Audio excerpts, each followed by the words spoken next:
अस्सलाम वालेकुम व्यूअर्स। ये इस टाइम मैं बैरिया टाउन फेज़ 1 में हूँ। ये साथ साथ मैं आपको दिखाता हूँ, देख लें कितना प्यारा ही माहौल है। तो ये आप देख सकते हैं ये कितने ही प्यारे खूबसूरत वाइट गुलाब फूल है ये। और ये देख लें माशाल्लाह कितनी ही प्यारी है ये। वाह, बैरिया टाउन फेज़ 1 में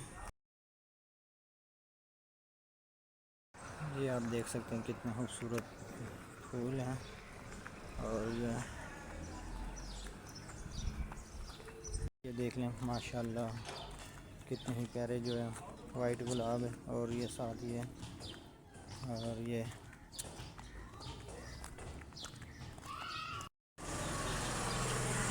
माशाल्लाह कितना खूबसूरत ये गुलाब के फूल है।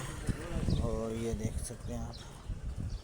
मैं साथ साथ आपको आगे और भी चीज़ें दिखाता हूँ। बड़े प्यारे प्यारे खूबसूरत इधर माहौल है। और इतने अच्छे अच्छे खूबसूरत वाइट गुलाब भी हैं, रेड वाले भी हैं, पिंक वाले भी, हर एक चीज़ है इधर माशाल्लाह। ये देखें कितना ही प्यारा है ये, आप देख सकते हैं। ये देख लें माशाल्लाह कितने खूबसूरत हैं ये।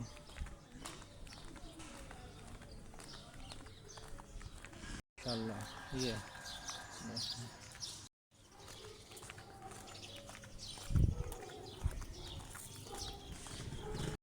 और ये देख लें आप माशाल्लाह। ये भी देख सकते हैं आप इस टाइम कितने खूबसूरत हैं ये।